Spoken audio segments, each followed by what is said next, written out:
Quote, "For I'm the boy to please her, and I'm the boy to tease her, I'm the boy to squeeze her, and I'll tell you what I'll do.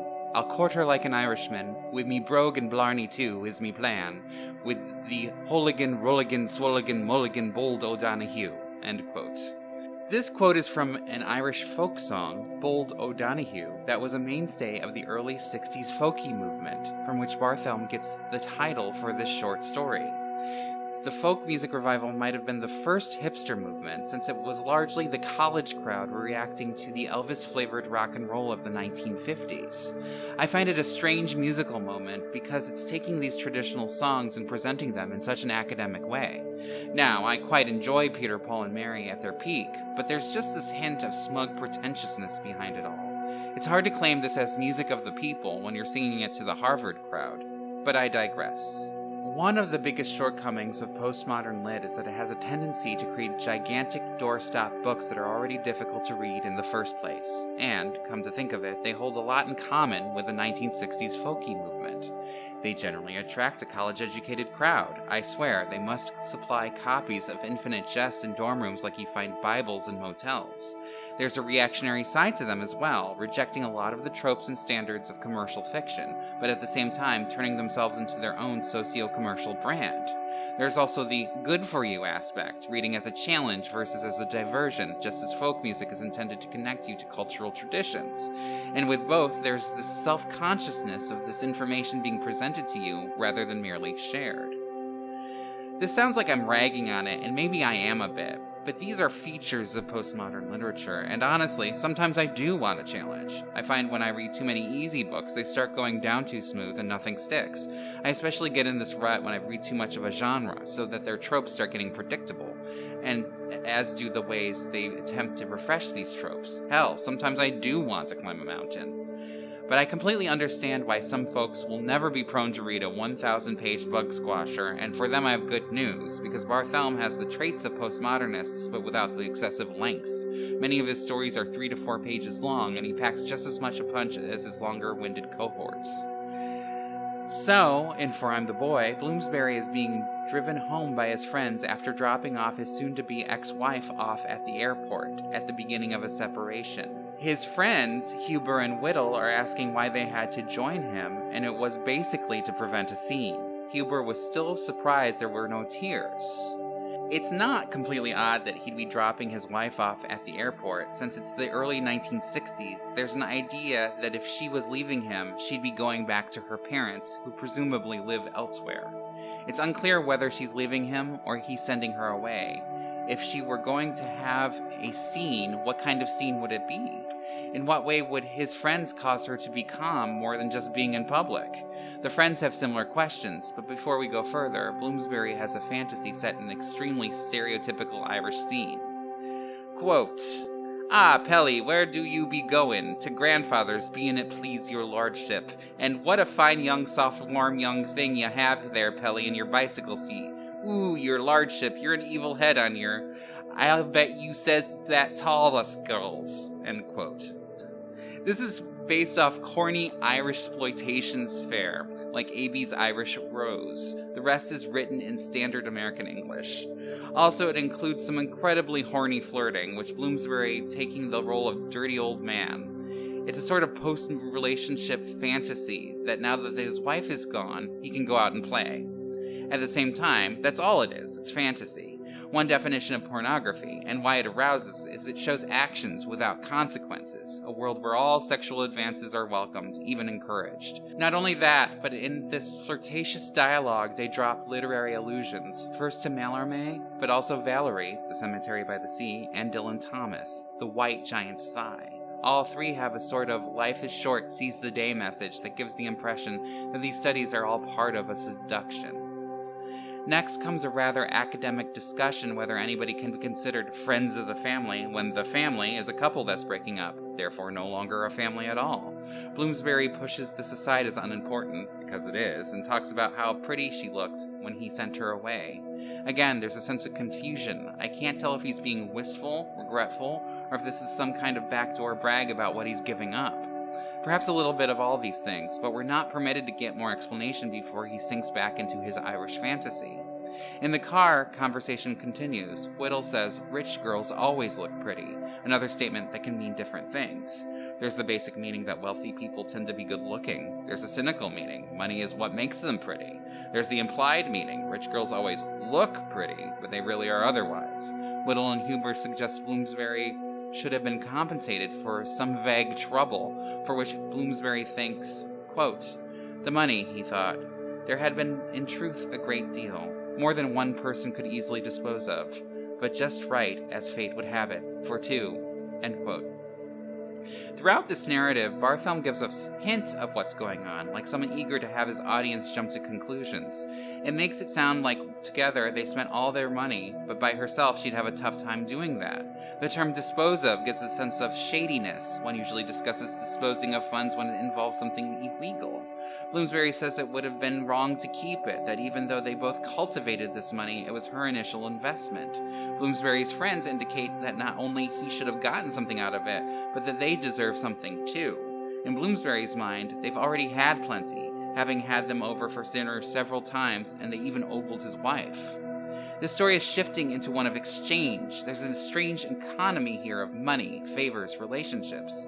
The friends here seem to be zeroing in onto what each person is owed, bringing the conversation to money or things. It's interesting that Bloomsbury criticizes Huber, saying that one of his faults is not keeping his eye on the ball, which literally means not focusing on the task at hand, but also of getting pulled into inessentials. This is what they are focused on. Quote, "It would be interesting, I think, as well as instructive," Whittle said casually, "to know, for instance, at what point the situation of living together became untenable, whether she wept what you told her, whether you wept when she told you, whether you were the instigator or she was the instigator, whether there were physical fights involving bodily blows or merely objects thrown on your part and on her part, if there were mental cruelties, cruelties of what order and on whose part, whether she had a lover or did not have a lover, whether you did or did not, whether you kept the television on or she kept the television. This disposition of the balance of the furnishing, including tableware, linens, light bulbs, bed and baskets. Who got the baby if there was a baby? What food remains in the pantry at this time? What happened to the medicine bottles, including mercurochrome, rubbing alcohol, aspirin, celery tonic, milk of magnesia, Nodos, and Nembutol? Was it a fun divorce or not a fun divorce? Whether she paid the lawyers or you paid the lawyers? What the judge said if there was a judge? Whether you asked her for a date after the granting of the decree or did not so ask? Whether she was touched or not touched by this gesture if there was such a gesture? Whether the date, if there was such a date, was a fun thing or not a fun thing? In short, we'd like to get the feel of the event." End quote. My first reaction if I were in Bloomsbury's position is to tell them to fuck off. Breakups are very personal, and the vampiric desire to hear every tiny detail is creepy, but also human, isn't it? When people gossip about relationships, these are the very details that tend to come up, and it's easier to discuss them than the complex emotions that come up in these situations. What For I'm the Boy emphasizes is the vast distance between the experience of a breakup and the story of a breakup.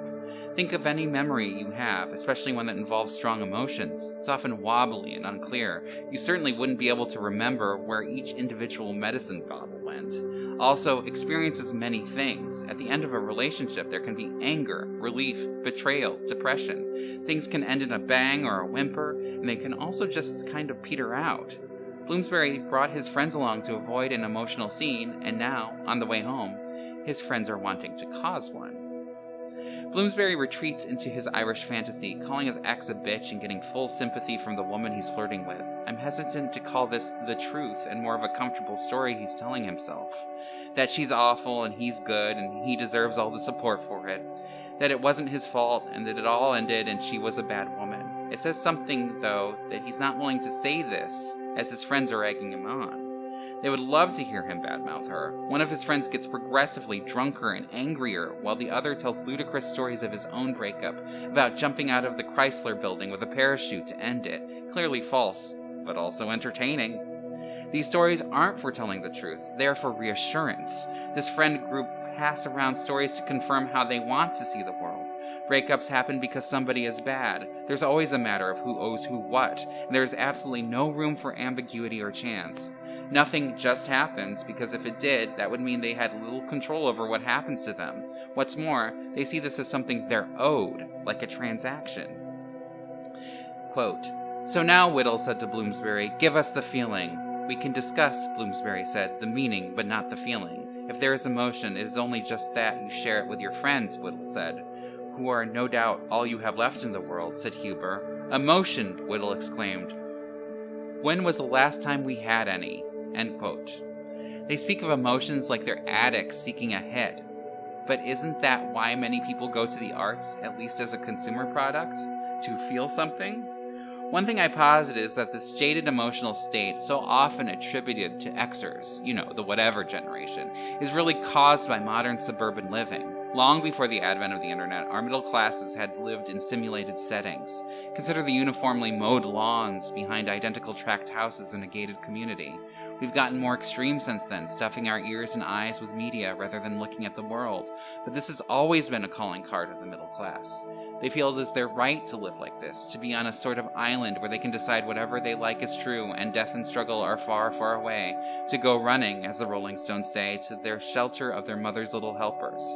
In such an environment, art and entertainment have one aim and one aim only, to provide safe emotional release, because it's easier to respond to the secondhand story of someone else's breakup than to feel anything about your own. As the song says, "Here we are now, entertain us." We tend to blame postmodern culture for the sense of alienation and numbness, but it's good to remember that it's quite old. The Lost Generation, a century ago, was discussing this. Look at this quote from T.S. Eliot's The Wasteland. Quote, "What are the roots that clutch? What branches grow out of the stony rubbish? Son of man, you cannot say or guess, for you know only a heap of broken images, where the sun beats, and the dead tree gives no shelter, the cricket no relief, and the dry stone no sound of water." End quote. This is heavy metaphoric language, but it's essentially about living in a world that does not nurture you, and all there is to consume are a heap of broken images. We discuss alienation as if it's a modern invention, but it's been around as long as there's been a working class. Do you find it so hard to believe that the generations of illiterate serfs might have had some sense of futility and frustration while serving their lords of the manor? Now, one thing that modern commentators will claim is that religion provided a balm for this sort of metaphysical dread, and while I'm certain that's true for some people now, as well as then, I question whether it really worked for everybody. Personally, I think the history of peasant revolts belies the fact that ignorance plus religion wasn't the cure-all some folks seem to think they are. As his friends get increasingly frustrated, Bloomsbury falls back into his reverie, no longer to his Irish fantasy, but an image like Blade Runner 2049. Tuesday Weld emerges from a cinema screen to reach out to Bloomsbury and tell him that he's a good man. For reference, Tuesday Weld at the time was a teen star who had a bombshell image, something of a junior Marilyn Monroe. I see all his daydreams as an emotional retreat from reality. He's still processing his loss, and his mind goes to a flattened view of femininity, simplified cutouts of women who are very direct in what they say and do, and who find him as interesting as he finds them. It's an interesting loop. His friends want his story for diversion, while he is fantasizing about other stories for his own diversion. His friends react with rage. Quote, "And that memory, memorable as it was, did not prevent the friends of the family from stopping the car under a tree and beating Bloomsbury in the face first with the brandy bottle, then with the tire iron, until at length the hidden feeling emerged, in the form of salt from his eyes and black blood from his ears and from his mouth, all sorts of words." End quote. So, we end this story with ultra-violence. Violence not as a means to an end, but performed for its own sake. The reactions they're beating out of Bloomsbury on the side of the road aren't any that come from a breakup. It suggests real-life extreme responses from dissatisfied audiences, whether it's actors on a disappointing franchise film receiving death threats, or the behavior at Woodstock 99 where an unhappy audience erupted into assault and setting things on fire. Contemporary Americans demand entertainment to be big enough to absorb all their angst and displeasure, and when it doesn't, you get riots, violence, and mayhem. And the audience can turn on anybody quickly, because it's not really about the performance, it's about the audience's state of mind. Bloomsbury couldn't have possibly expressed himself well enough for his friends. The violent end was inevitable. But the audience-performer relationship isn't just in books and music, but throughout life. At your workplace, your employer is your ultimate audience, and at any moment they can turn that thumb downward like Nero and end your time with them. Think of public service, where professionality often means behaving unnaturally towards the public, being forced to swallow mistreatment with a smile. In the modern world, transactionality sneaks into our most intimate relationships. Go online, and a good bit of social media seems dedicated to criticizing people's reactions to things. None of this is for the individual's sake. It's all for whoever is pointing that finger. It's a constant power struggle over who gets to be the audience and who gets the pie, or tire iron, to the face. That's the price of disillusionment. It takes a lot of work to be cynical, and all those pesky emotions and attachments must go somewhere. Alienation in America is a status symbol. You have to be pretty comfortable to be able to detach from the world, only to view it through the safety of a screen, to live in car-only neighborhoods so that strangers can't walk through them, to pay for the mindless conformity demanded by HOAs, to never see the poor or suffering, to not have to care about anything but yourself. All that costs lots and lots of money. Hell, it turns out, is both voluntary and expensive. Fritz Fanon, French psychiatrist, puts it like this, quote, "Intellectual alienation is a creation of middle-class society. What I call middle-class society is any society that becomes rigidified in predetermined forms, forbidding all evolution, all gains, all progress, all discovery. I call middle class a closed society in which life has no taste, in which the air is tainted, in which ideas and men are corrupt. And I think a man who takes a stand against this death is, in a sense, a revolutionary."